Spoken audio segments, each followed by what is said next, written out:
Hello and welcome to our special podcast series recorded within the framework of Cross-Regional Conference on Women in Tech, Tech Her Way from Learning to Leading, hosted by Business and Technology University and UN Women in partnership with other ecosystem actors. This conference brings together inspiring leaders, change makers and innovators from across regions to explore how we can close the gender gap in technology and create more inclusive and equitable innovation ecosystems. Today, I'm delighted to be joined by Odri Shallal, a globally recognized expert in entrepreneurship, investor readiness, and startup ecosystems, as well as the board member of EBAN, European Business Angel Network. Odri, thank you so much for being here with us today. And before we dive in, could you please briefly introduce yourself and maybe tell us a bit about your journey? Yes, Odri Shallal. I'm American, based in Paris, France, who has been living in Europe for basically, about a little bit more than 30 years. I was actually a former professional ballet dancer in my former career. That is what brought me to France to dance with this ballet company in the south of France. Due to recurrent tendonitis, I had to reconsider the career, decided to do my studies in Paris. And that's where I had studied, international relations, business and economics, and became an economist, got very interested on the entrepreneurship side. So started a company and then also helped accompany other startups. And then I got very interested in the access to finance side on the business angel side, and to see why it's so difficult to get access to finance. This was like in 2005. So networks weren't really well. So I've helped, set up one of the first Bahraini business angel networks in Bahrain, and also helped set up and develop one of the first women angel networks in Europe, based in Paris, and also helped develop the Nordic female business angel network that's in Helsinki, and then just recently co-founded the Flying Fin Angels, which is a woman-led angel investor network of 3 female investors to 1 male angel investor. And that's very much it. So in the angel and entrepreneurship. So with Sophia Business Angels in the south of France, I'm on the board. European Business Angel Network. I also launched the EBAN Sports, which is a EBAN community vertical. I'm on the expert gender group with EBAN on promoting gender in all of the different verticals to make it go horizontal in the type of investments. And also on the international organization side, I like to bring the public with the private. So I work quite a bit with the OECD and the United Nations, European Commission on different investor ready programs, capacity building, and also on working on different, policy decisions. Wow, you've truly had a very interesting and inspiring journey, so to say. You did mention difficulty to access finance. And in that regard, we've all heard about biases when it comes to investment decisions. And from your own perspective, what are some of the most common biases maybe that specifically female founders face, especially in tech? And do you see these biases changing over time? Actually, I feel that actually in reality, a lot of female founders, they feel that there's a bias, when in particular, it's more about how they're presenting their projects, how they're communicating the project.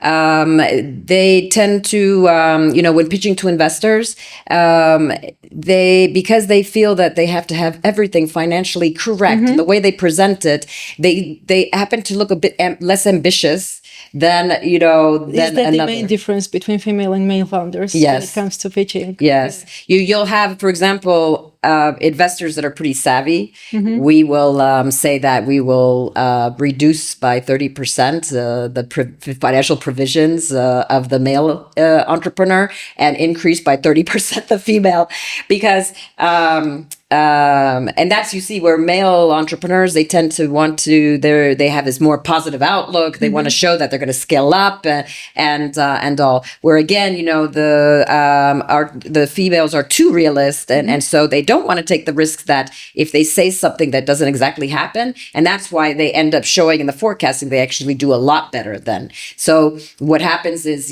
investors will still invest in some of these companies, but they look at them more like, oh, we're going to diversify our portfolio because they're going to be sustainable companies. But they prefer to take the risks with these other companies that they feel are going to scale up and become future unicorns. So they're quite conservative in their pitching. That's what I would say. That makes female founders feel that, they're looked upon, differently, when in fact, that's something that just needs more mentoring and coaching and accompaniment in order to, have better, communication when pitching. I think also that, it is true. You feel that you see that there's more, in the tech and the deep tech, that there's more male-led companies. It's not as diversified in the teams, but that's slowly, moving, gradually changing, because we're creating more ecosystems and more programs, and also bringing together and connecting the different type of partnerships and accompaniment within this ecosystem. This helps give more reinforcement and strength to the female founders, and especially within tech and deep tech. I see. In that regard, what would be maybe one piece of advice or recommendation you would give to female founders when it comes to raising capital, or even to young girls who are thinking about continuing their career in tech or entrepreneurship? I would say that, it's similar to Nike, just do it. It's to go for it. This is a thing that also with females, I had been mentioning it in my keynote speech just recently, was that females tend to see the criteria in positions or in different programs and things. And if they're missing one or two of those criteria, then they say, oh, I can't apply for this. Or whereas a male entrepreneur, he will look and see that, he has most of the criteria. Maybe he's missing one or two, but says, okay, I'm missing one or two, but I'm just going to go for it, see what happens. And that's what, female founders, especially in the tech industry, is that you need to go for it and get out of your comfort zone and embrace those opportunities. It's important to not limit yourself, and because of the what if, prevents you from taking those next steps. So if you know where your finish line is, if you know where you want to go, and you have that passion and purpose, then you need to go for it. Afterwards, with time, you'll face those different obstacles, and you'll find ways to find solutions to overcome those obstacles. It's part of the journey, but there needs to be more confidence in taking, that leap of faith. That's amazing. And in conclusion, maybe to try to summarize, describe the current landscape for women-led startups in tech in few words, few sentences.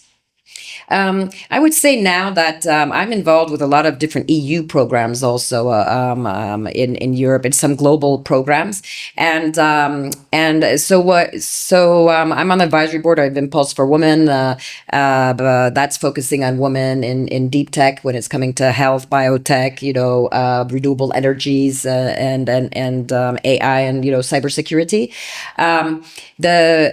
We're starting to reinforce this ecosystem in the different regions and countries, and also bringing things on regional levels, and EU-wide programs, and also there are like EU programs also with the Caucasus region, because of certain sectors like the agri-tech, AI, and all, and where they want them, as they're scaling up, to come to Europe and not kind of jump over and go straight to the US.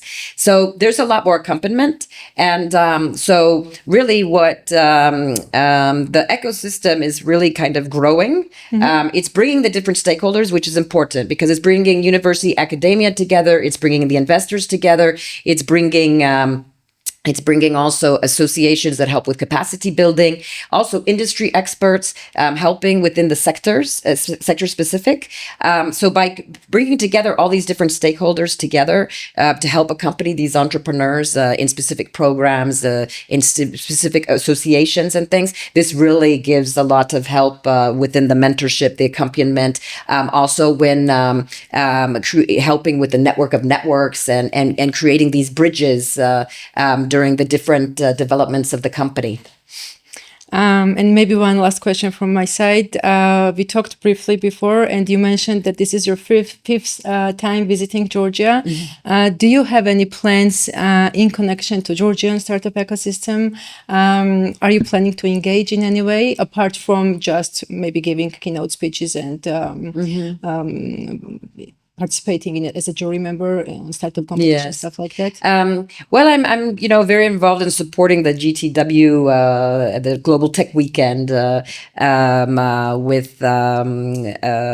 the few organizers there. Excel Group, actually, we have George that's representing on the board, from Excel Group, and Iro doing a lot on the gender initiatives. So it's creating these different professional relationships and partnerships to be able to work on different programs, and also it's with each visit I see different universities or partnerships, similar also to the UN Women, the chapter that's here, and also with this university, and hearing about an entrepreneurship center. So that makes it quite interesting to see what is happening, what they're doing, what different initiatives, and seeing how to plug in and create these type of partnerships. So as I had had launched, for example, and co-chair the EBAN Sports Tech, was speaking with some of the delegation for the UN Women, and women in sports is quite important for them on different issues. So that's something we want to see how we can partner together and do a joint event. Also with Entrepreneurship Center, it's interesting to see how to take the programs you're doing and seeing how to enrich it with some also connecting with international experience and different stakeholders and all. So that's what I find quite exciting, because what I see in Georgia, particularly in Tbilisi, is that I see a lot of the youth are quite dynamic and really, quite engaging. And also on the entrepreneurship, you see a lot of enthusiasm, wanting to really start up their companies, develop them, take those risks, and these programs that are wanting to accompany and to help them reach their goals. And so I just think that it's important to now, as I see that, from I guess already the 5 times, which has been like once a year, and now we're like into the 5th year. I've been seeing how it's developed. There's and how people are collaborating and all, and this is where it's interesting to see now is that internationally, like when creating innovation bridges, when creating different partnerships, also when your companies want to scale up and they want to have introductions, into Europe and abroad. So I know that, for example, one company in agri-tech, we had some of us business angels had met him at the GTW. He had won an award. We had invited him to come to one of our angel networks to take part in a program. He won an award there. Then we met him in central Finland, where he was at an agri-tech event there, and we invited him for a keynote speech. And all these introductions and these network of networks and him scaling up his company has made things a lot more easier because of all those connections and collaborations. That's amazing. Thank you so much. I did mention that Georgian startup ecosystem is still very young, but as you've just said, we definitely have some rising stars that we're very proud of. So thank you for highlighting that. And thank you, Odra, very much for sharing your thoughts and insights with us. This has been definitely very valuable. And thanks to our listeners for tuning in. Stay with us for more conversations with inspiring leaders who are shaping the future of tech and entrepreneurship.